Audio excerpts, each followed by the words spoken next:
If you want to really see something that's said, take a look at what happened.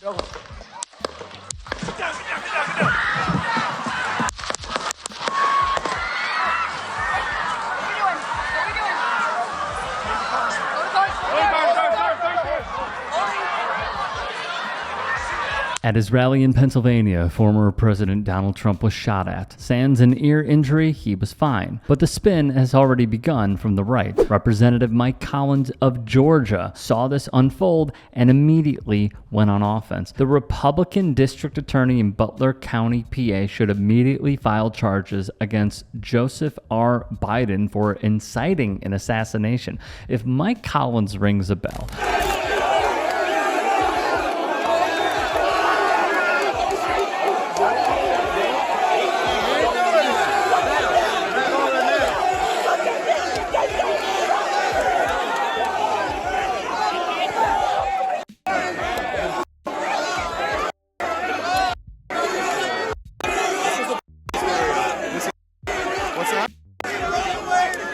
Recall the events at Ole Miss, where students body-shamed and racially abused protesters. Collins would tweet, "Ole Miss taking care of business." There is a clear strategy that Republicans are running in the wake of what occurred in Butler, PA, but it's the wrong play in my view. Republican Congresswoman Lauren Boebert of Colorado would appear on 9 News, and she too would blame President Joe Biden. Speaking of rhetoric. Sanctuary to rapists and murderers who come here illegally?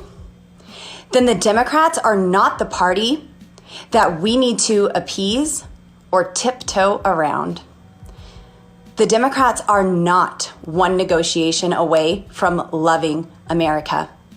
They made a choice to cheer Nancy Pelosi as she tore President Trump's speech. She said this. I looked to my left, and there she is, Ilhan Omar. Oops. And I said, well, she doesn't have a backpack. We should be fine. And this of Congresswoman Ilhan Omar of Minnesota. And from Mother Jones. After the January 6th insurrection, accusations swirled that Boebert aided some of the organizers. Until now, it seems as if, at last, Boebert has found her sweet spot in leaning heavily into post-9/11 racist stereotypes about Muslims. She would proclaim on January 6th, "Today is 1776," a comment perceived as encouraging the mob outside the Capitol, wrote Axios. She would later tweet, "During the insurrection, the speaker has been removed from the chambers, even when told not to reveal the location of lawmakers. There would be even more from Republicans on a battle they cannot win when it comes to divisive language." There is, of course, Ohio Senator JD Vance, who also chimed in, writing, "Today is not just some isolated incident. The central premise of the Biden campaign is that President Donald Trump is an authoritarian fascist who must be stopped at all costs." That rhetoric led directly to President Trump's attempted assassination. Again, the rhetoric angle. Are you a racist? Do you hate Mexicans? The media calls us racist for wanting to build Trump's wall. They censor us, but it doesn't change the truth. This is the language he used in campaign ads. He appeared to peddle in the white supremacist great replacement theory on Fox News, saying, and I quote, "Democrats have decided that they can't win re-election in 2022 unless they bring in a large number of new voters to replace the voters that are already here." He also used the word invasion. Sandy Hook is a synthetic, completely fake, with actors, in my view, manufactured. We can talk about, how I got in hot water with saying that Alex Jones was a more credible source of information than Rachel Maddow.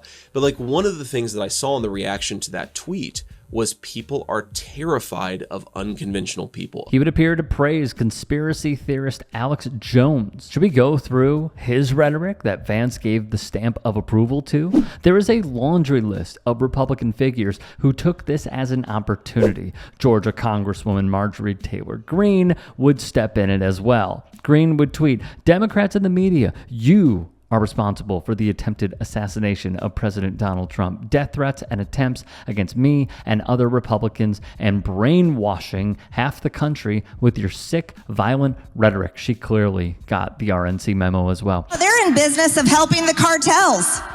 The cartels love the Democrats. Yeah, they're down there. They're like this. They're like, "We're making a lot of money off of Biden, Joe Biden.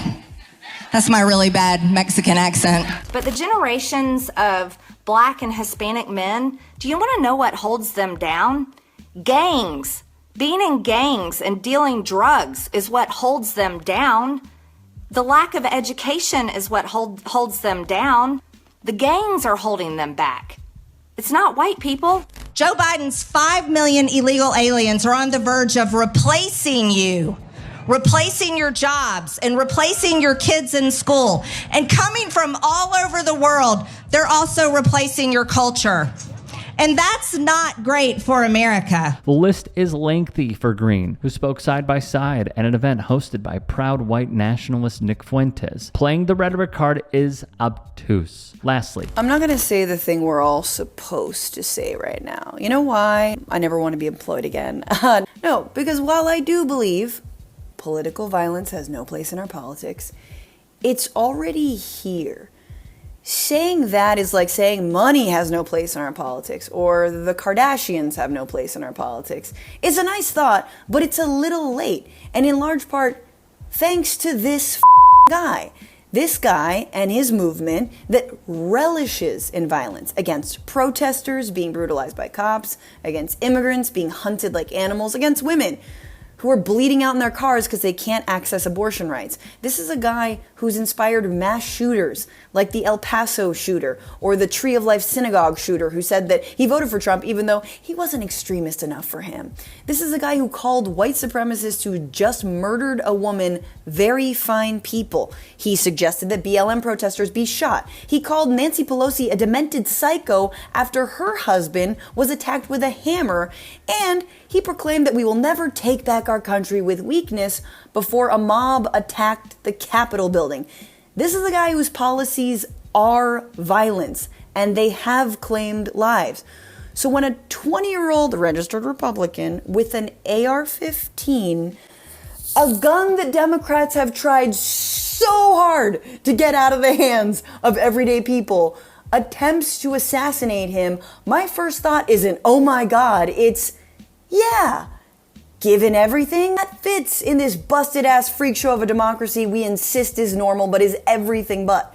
The question is, what are we doing about the political violence other than issuing statements about political violence? And to me, that means organizing, educating, and come November, voting this violent extremist into oblivion. the comrade Francesca Fiorentini hit the nail on the head in her post on Twitter. Well done. Hey, I appreciate you watching. Now, if you can, please do become a channel member by going to youtube.com/TYTsports and clicking the join button. If that's too much for you, you can just go to tyt.com/join to become a member. It helps all of us out here at the Young Turks and keeps our network afloat. In addition, you could follow me on my socials on Twitter, Instagram, and TikTok. Appreciate the love. Have a great day.